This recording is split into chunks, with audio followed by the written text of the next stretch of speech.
Apakah uang melimpah dan teknologi paling mutakhir benar-benar bisa membeli keselamatan abadi?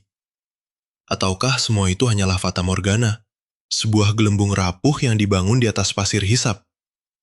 Sebagai jurnalis yang menyelidiki kebenaran di balik gemerlap dunia, saya melihat Dubai memberikan jawaban yang sangat pahit pada tahun 2026.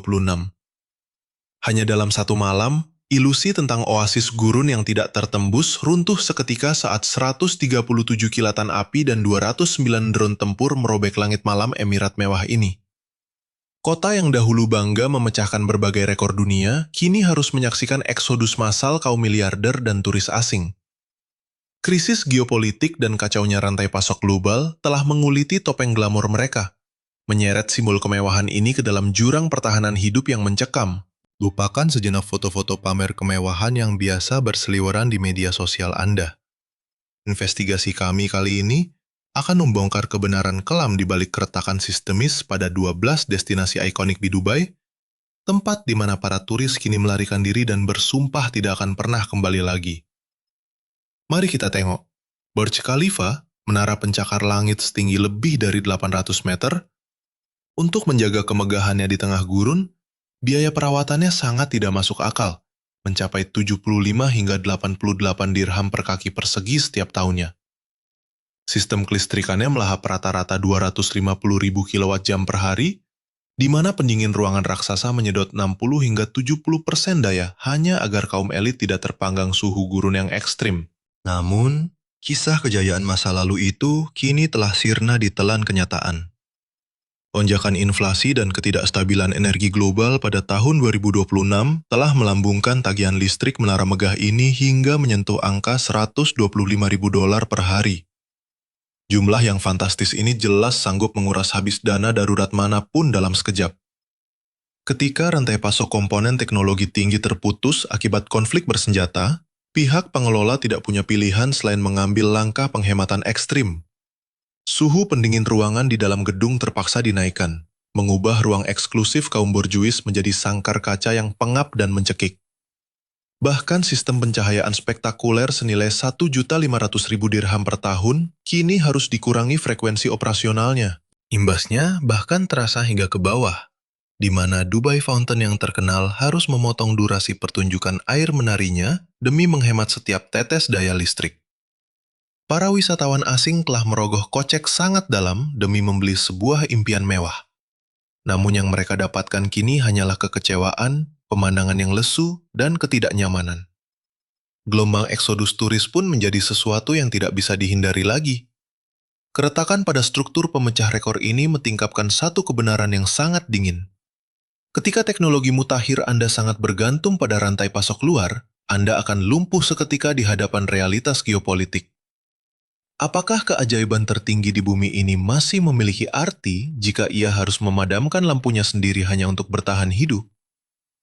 Mari kita tinggalkan sejenak Burj Khalifa yang mulai meredup ini. Di bawah kemegahannya yang mulai memudar itu, urat nadi global Emirat ini perlahan-lahan mulai putus setelah ledakan-ledakan hebat mengguncang langit mereka.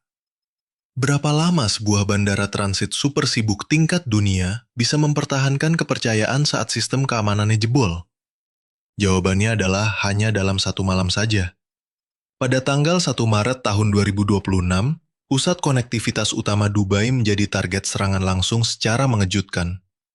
Jembatan penyeberangan penumpang atau Garbarata di terminal DXB hancur berantakan akibat ledakan. Rekaman video amatir yang memperlihatkan 4 staf terluka serta kepanikan ratusan penumpang yang dievakuasi menembus kepulan asap tebal telah mengoyak abis klaim keamanan yang selama ini digembar-gemborkan kota ini. Maskapai-maskapai dunia kini mulai meninggalkan Dubai secara massal. Walaupun ada upaya keras untuk membuka kembali operasional pada bulan Mei tahun 2026, kepercayaan dari korporasi penerbangan dan maritim internasional tampaknya sudah hancur lebur. Mari kita lihat faktanya secara jujur. British Airways telah menghentikan total seluruh penerbangan mereka dari London Heathrow hingga tanggal 25 Oktober tahun 2026.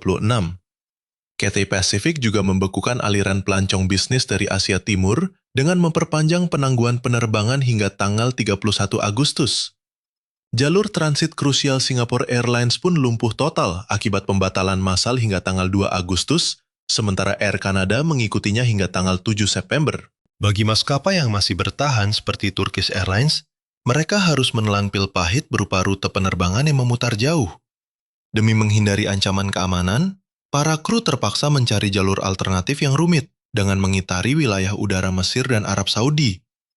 Hambatan ini belum ditambah dengan gangguan sinyal GPS yang terus-menerus terjadi di sekitar wilayah navigasi udara Uni Emirat Arab, memaksa pilot berada dalam status waspada tinggi. Akibatnya, biaya aftur melambung tinggi tanpa suara, menggerus abis margin keuntungan maskapai domestik andalan seperti Emirates dan Fly Dubai. Ketika sebuah pusat transit tidak lagi menjamin keselamatan, industri penerbangan global akan mencari alternatif lain yang jauh lebih aman daripada mengorbankan nyawa penumpang demi sebuah ilusi. Eksodus ini tidak hanya menyisakan landasan pacu yang lengang dan jadwal penerbangan yang berantakan, tetapi juga meninggalkan pusat-pusat perbelanjaan mewah yang dahulunya tidak pernah tidur. Menurut Anda, apa yang sanggup meruntuhkan kuil belanja paling megah sejagat raya ini? Terkadang, kita tidak membutuhkan rudal jarak jauh untuk hancurkannya. Cukup dengan deretan angka baru yang diam-diam muncul di lembar tagihan para pengunjung. Sejak tanggal 1 Juni tahun 2026, otoritas Dubai secara resmi menetapkan pajak pertambahan nilai sebesar 5% untuk tarif parkir umum dan sistem gerbang tol salik. Kebijakan yang sekilas tampak biasa ini justru melambungkan biaya operasional pengunjung Dubai Mall ke tingkat yang belum pernah terjadi sebelumnya. Kini, tarif parkir standar telah dinaikkan menjadi 4,2 dirham per jam, sementara parkir bertingkat melonjak hingga 5,25 dirham per jam. Jika Anda berniat memarkir kendaraan Anda seharian, bersiaplah merogoh kocek sebesar 42 dirham hanya untuk durasi 2 hingga 4 jam saja. Tidak berhenti di situ, inflasi yang menggila juga mendorong harga tiket masuk wahana Dubai Aquarium ke angka ekstrim yang melampaui batas toleransi kantong sebagian besar wisata domestik maupun asing. Rentetan biaya tersembunyi yang terus merangkak naik ini secara perlahan namun pasti telah mengusir kelompok pelancong yang sensitif terhadap anggaran belanja mereka. Suasana hiruk-pikuk pusat perbelanjaan kini berganti dengan pemandangan yang sepi dan sunyi. Meskipun para pengunjung masih terlihat berlalu lalang, sebagian besar dari mereka kini hanya sekedar melihat-lihat etalase toko, berfotoria, atau membuat konten tanpa melakukan transaksi pembelian sama sekali. Kondisi lesu ini menyeret para pemilik gerai retail di pusat kota ke dalam krisis pendapatan yang sangat mengkhawatirkan. Sementara beban sewa gerai yang mencekik leher terus menuntut pembayaran rutin setiap bulan. Kejayaan era konsumsi barang-barang mewah tampaknya sedang mendekati garis akhir karena isi dompet para turis kian terkuras habis. Dubai Mall yang dahulu diagungkan sebagai lambang kemakmuran tanpa batas, kini tak lebih dari sekedar gudang raksasa yang sepi peminat. Menyusul nasib tragis Palm Jumeirah yang kerap dijuluki keajaiban dunia ke-8. Pada tahun 2026, pulau buatan berbentuk pohon palem yang megah ini mulai mengalami keretakan parah pada struktur fisiknya sekaligus fondasi finansialnya. Mari kita urutkan fakta investigasinya kembali ke tanggal 1 Maret tahun 2026. Sebuah serangan udara mendadak membuat serpihan drone tempur jatuh tepat di area parkir Hotel Bintang 5 Fairmont The Palm. Kebakaran hebat pun berkobar, diiringi serpihan tajam yang melukai sedikitnya 4 orang di lokasi kejadian. Gelombang kejut dari ledakan tersebut menghancurkan kaca-kaca apartemen di sekitarnya dan memicu kepanikan warga yang berhamburan menyelamatkan diri. Selain ancaman konflik manusia, alam pun mulai menuntut kembali haknya akibat abrasi pantai dan ancaman kenaikan permukaan air laut. Untuk menyelamatkan pulau buatan ini agar tidak tenggelam ke dasar laut dalam waktu 50 tahun ke depan, para pengembang menghadapi tantangan bernilai fantastis untuk memperkuat pemecah gelombang. Pembangunan tanggul batu tambahan atau pemecah ombak lepas pantai membutuhkan kucuran dana yang luar biasa besar. Sialnya, di saat dana segar sangat dibutuhkan, modal asing justru hengkang beramai-ramai akibat pengetatan sanksi sekunder oleh negara-negara barat sepanjang tahun 2025 hingga 2026, yang menyasar aliran uang para oligarki Rusia. Pasokan finansial krusial yang mengalir di pasar properti Dubai pun terhenti seketika, memaksa para Taipan menjual aset villa mewah mereka secara tergesa-gesa demi menyelamatkan kekayaan mereka. Dampak tak terhindarkan dari kekacauan finansial ini adalah macetnya likuiditas pasar properti super mewah di Palm Jumeirah secara total. Lalu, apalagi yang bisa diandalkan oleh kota buatan ini untuk menarik minat turis jika proyek pemecah rekor mereka sudah kehilangan pesonanya? Sebagian besar pengamat mungkin akan beralih melirik kawasan bersejarah seperti Al-Fahidi dan Creek River. Namun kenyataannya, cagar budaya bersejarah tersebut justru menjadi korban pertama dari kebijakan penghematan global. Segmen wisatawan kelas menengah ke bawah kini benar-benar telah sirna pada tahun 2026, di mana lonjakan harga tiket pesawat yang berpadu dengan inflasi tinggi telah mematikan hasrat para backpacker untuk sekedar berkunjung ke kota ini. Jika kita selidiki lebih dalam, pergeseran turis ini sebenarnya berakar dari perubahan selera estetika para pelancong modern. Melalui penelusuran saya, terlihat jelas bahwa generasi baru wisatawan enggan mendatangi monumen sejarah artifisial yang kaku dan didominasi beton. Mari kita amati bersama bagaimana distrik seni yang hidup seperti Al-Quoz, dengan perpaduan budaya lokal autentik, kini jauh lebih diminati. Sebaliknya, kawasan Al-Fahidi yang menawarkan pengalaman hampa dengan cepat dicoret dari paket perjalanan agen wisata internasional. Dampaknya sangat fatal. Museum bersejarah di sana kini sunyi senyap karena penjualan tiket anjlok drastis hingga kehilangan dana operasional dasar. Tepat di sebelahnya, pemandangan memprihatinkan terlihat pada layanan perahu tradisional Abra di Dubai Creek yang dahulu sangat padat, namun kini sepi penumpang. Penurunan drastis jumlah turis ini menjadi ancaman nyata bagi kelangsungan hidup para pendayung lokal yang menggantungkan nasib di sana. Upaya restorasi budaya dari pemerintah pun tampak tidak berdaya menutup jurang kosong yang ditinggalkan wisatawan asing. Sepanjang tepian sungai yang dulunya pusat perdagangan, yang bising kini berubah menjadi bayang-bayang masa lalu yang sunyi dan usang. Model wisata nostalgia kuno ini tampaknya telah mencapai titik nadir di bawah tekanan ekonomi tahun 2026. Namun, apa yang terjadi ketika pasar logam paling berharga di dunia justru tercekik oleh harganya yang kelewat mahal? Paradoks kejam inilah yang kini sedang saya saksikan di pasar emas Deira yang legendaris. Ketegangan geopolitik dan bayang-bayang perang global telah memicu lonjakan harga emas dunia hingga sekitar 40% pada tahun 2026. Komoditas ini dengan cepat menjadi tempat berlindung paling aman bagi dana investasi besar yang tanpa sengaja melambungkan harga emas 24 karat di Dubai ke rekor tertinggi sejarah, yaitu sekitar 560 hingga 570 dirham Uni Emirat Arab per gram pada Mei 2026. Kenaikan gila-gilaan ini merembet ke segmen lain, di mana emas 22 karat menyentuh angka 515 hingga 525 dirham per gram.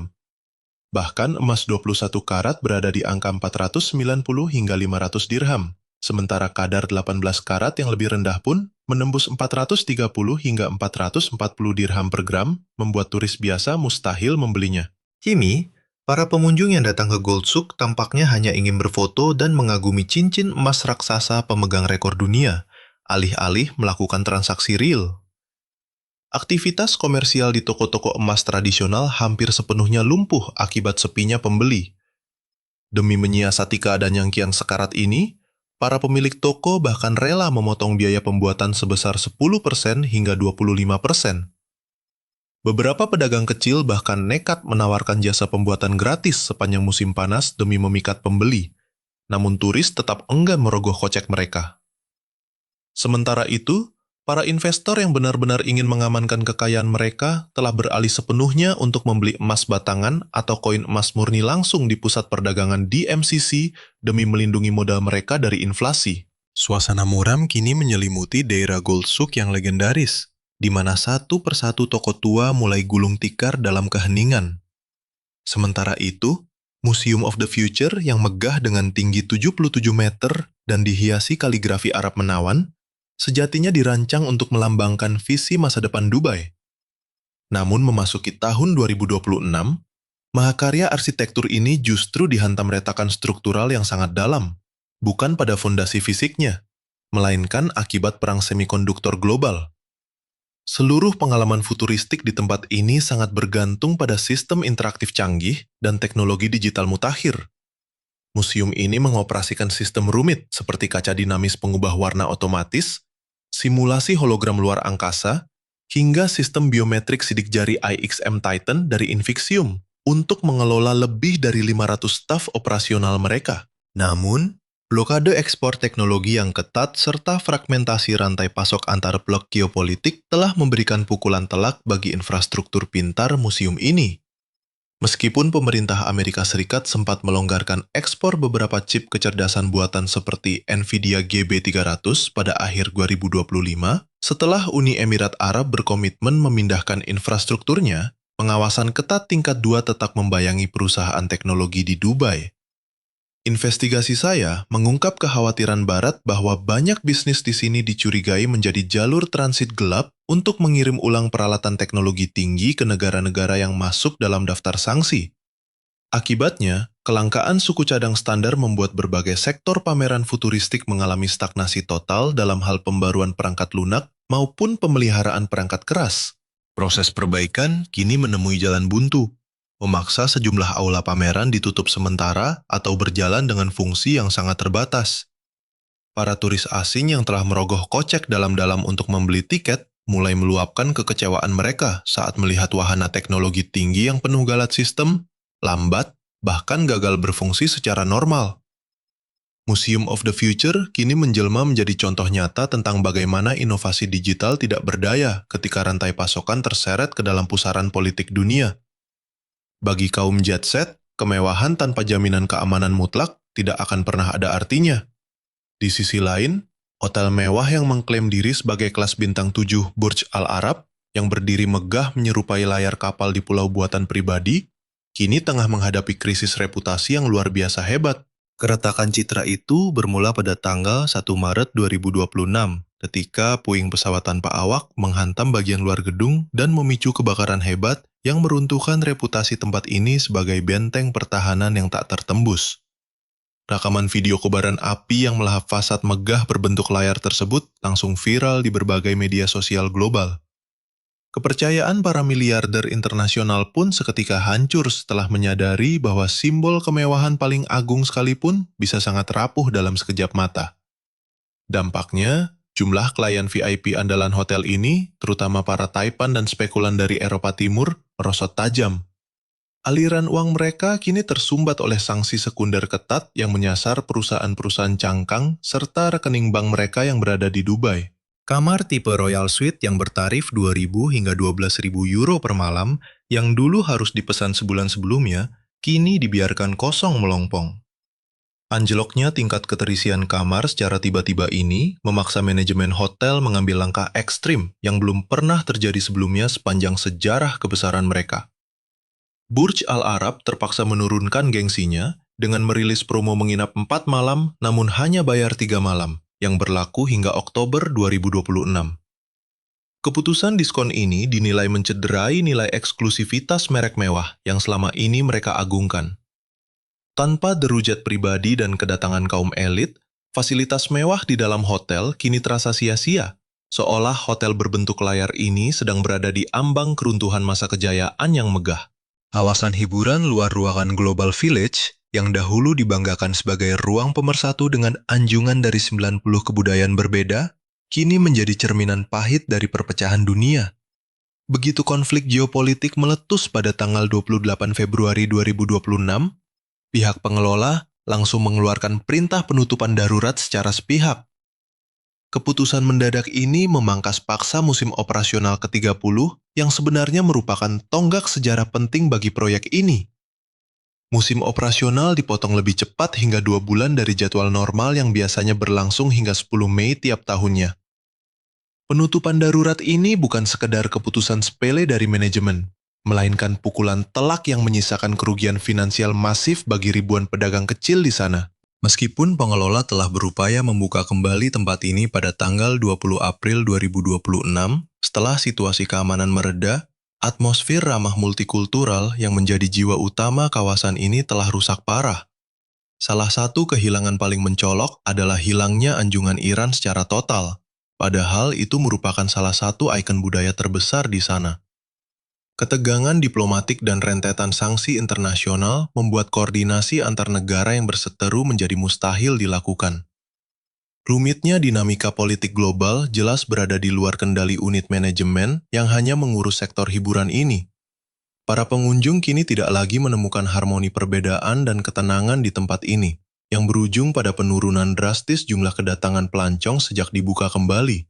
Bagi para pencari petualangan, sensasi ketegangan ekstrim memang menjadi daya tarik utama yang mereka buru. Namun di Dubai Marina, ketegangan paling mendebarkan saat ini tidak bersumber dari wahana bermain, melainkan dari klausul kontrak asuransi risiko perang yang mencekik. Kawasan dermaga yang biasanya sibuk ini sedang dihantam krisis biaya operasional yang tak kasat mata namun sangat brutal. Wahana ikonik seperti Flying Fox perkotaan X-Line harus menanggung dampak terberat dari situasi ini. Menyusul serangan pesawat nirawak dan rudal di wilayah sekitarnya, lembaga keuangan internasional langsung mengambil tindakan cepat. Perusahaan reasuransi global segera menaikkan status tingkat risiko perang di seluruh kawasan Teluk Uni Emirat Arab, dan klausul pengecualian perang diterapkan secara ketat. Beban biaya tambahan ini secara langsung mendongkrak harga layanan, melampaui kemampuan finansial sebagian besar pelancong kelas menengah yang berkunjung ke sini. Biaya hidup dan inflasi di kawasan Dubai Marina, yang memang sudah menjadi salah satu yang termahal di dunia, kini kian tidak terkendali. Deretan kapal pesiar mewah tampak bersandar lesu selama berminggu-minggu di dermaga karena pemiliknya tidak sanggup membayar premi asuransi tiap kali berlayar. Wahana X-Line yang dulu meriah oleh teriakan gembira turis-turis barat, kini membisu dalam keheningan yang panjang. Melalui semua bukti ini, Anda dan saya akhirnya bisa melihat bahwa di balik kilau kemewahan gurun pasir ini, sebuah realitas pahit sedang perlahan-lahan terungkap ke permukaan.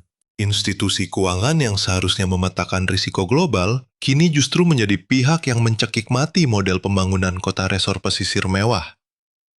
Di sini, di tengah gersangnya gurun pasir, mari kita amati sebuah ironi besar. Bagaimana mungkin sebuah taman bunga alami seluas 72.000 meter persegi bisa bertahan hidup? Jawabannya terletak pada kehancuran ekologis yang luar biasa mahal. Demi menjaga kelangsungan hidup lebih dari 150 juta kuntum bunga yang mekar, sistem irigasi di Dubai Miracle Garden harus menelan air sebanyak 757.000 liter setiap harinya. Walau pengelola mengklaim telah memakai teknologi daur ulang air limbah untuk menghemat 75% energi, pasokan utamanya tetap bergantung penuh pada pabrik desalinasi air laut raksasa. Proses desalinasi air laut lewat metode SWRO yang sangat boros energi ini sangat bergantung pada kestabilan pasokan listrik nasional. Namun saat kita memasuki tahun 2026, keamanan maritim di Selat Hormuz memburuk akibat blokade Angkatan Laut dan penebaran ranjau. Ketegangan ini memicu lonjakan biaya operasional pabrik desalinasi karena harga minyak yang tidak stabil dan melonjaknya biaya keamanan infrastruktur.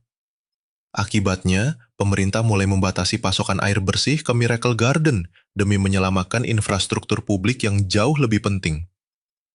Di bawah sengatan matahari gurunya membakar, hamparan bunga warna-warni yang dahulu indah kini mulai layu perlahan karena kehabisan air. Defisit keuangan yang belum pernah terjadi sebelumnya kini mencekik pihak pengelola akibat meroketnya harga pembelian air bersih. Mempertahankan surga bunga di tengah gurun kini menjadi kemewahan yang tidak masuk akal di masa krisis ini. Tempat wisata yang dulu dibanggakan sebagai keajaiban teknologi justru menjelma menjadi jebakan ekologis yang sangat rapuh. Bahkan, atraksi safari gurun yang sangat ikonik di Dubai kini terjepit oleh krisis ekonomi global. Konflik Selat Hormuz memaksa harga minyak Brent melonjak melampaui $100 per barel pada April 2026. Lahirlah paradoks kejam. Negara teluk yang kaya minyak justru melihat pariwisatanya sekarat karena harga bahan bakar yang terlalu tinggi. Bagi para agen perjalanan, lonjakan harga minyak dunia ini langsung memukul biaya bahan bakar armada SUV bermesin besar milik mereka. Atraksi berkendara membelah bukit pasir yang dulu menjadi andalan, kini berubah menjadi beban biaya yang sangat memberatkan per kepala turis. Di saat yang sama, tekanan dari strategi pariwisata berkelanjutan Uni Emirat Arab 2031 kian mempersempit ruang gerak mereka. Komitmen global untuk memangkas emisi karbon memaksa para operator wisata merombak total model bisnis mereka. Penggunaan konvoi mobil berbahan bensin seperti Land Cruiser atau Patrol kini dianggap tidak lagi sejalan dengan standar kelestarian lingkungan yang dituntut oleh para pelancong generasi baru. Aksi boikot mulai dilancarkan oleh para turis barat terhadap layanan wisata gurun yang memicu polusi dan meninggalkan jejak karbon raksasa. Sayangnya, beralih ke kendaraan listrik atau hibrida membutuhkan investasi restrukturisasi yang sangat besar. Padahal, dengan tingkat keterisian hotel di seluruh kota yang anjlok hingga sisa 10%, para pelaku usaha kini benar-benar kehilangan akses modal baru. Banyak operator safari kecil yang sudah lama berdiri kini berada di ambang kebangkrutan massal. Gurun Sunyi yang dahulu menjadi awal mula mimpi pariwisata Emirat kini tampak kembali ke keheningan aslinya. 12 destinasi mewah di sana sekarang menjadi simbol rapuh yang diuji oleh realitas geopolitik, ekonomi, dan batas ekologis pada tahun 2026. Sebuah kebenaran pahit kini tersingkap, mulai dari puncak Burj Khalifa yang krisis listrik, landasan pacu DXB yang genting, hingga keheningan gurun safari. Kota yang dibangun di atas ilusi dan ketergantungan pada rantai pasok luar akan sangat mudah runtuh saat krisis melanda. Gelombang turis yang pergi bukanlah hal biasa, melainkan peringatan keras bagi model pembangunan yang menukar stabilitas nyata demi kemewahan luar semata. Disinilah Anda dan saya dipaksa melihat kenyataan pahit. Apakah keajaiban buatan yang menantang alam ini benar-benar bisa bertahan, atau hanya istana pasir yang menunggu hancur diterpa badai zaman? Apakah Anda masih bersedia membeli mimpi di kota yang mulai retak ini? Sampaikan opini Anda di kolom komentar. Bila Anda menghargai sudut pandang yang jujur, tajam, dan mendalam seperti ini, silakan sukai, bagikan, dan berlangganan saluran kami hari ini agar tidak melewatkan laporan investigasi mendalam berikutnya. Perlu dicatat, seluruh pembahasan dalam konten ini bersifat diskusi objektif yang menganalisis tren sistemik berdasarkan data nyata dan peristiwa geopolitik terkini hingga tahun 2026. Informasi yang kami sajikan sama sekali tidak bermaksud untuk menyudutkan individu atau organisasi tertentu, dan tentu saja tidak bisa dianggap sebagai saran investasi keuangan apapun. Mari terus mengawal kebenaran dari balik tabir kemewahan global.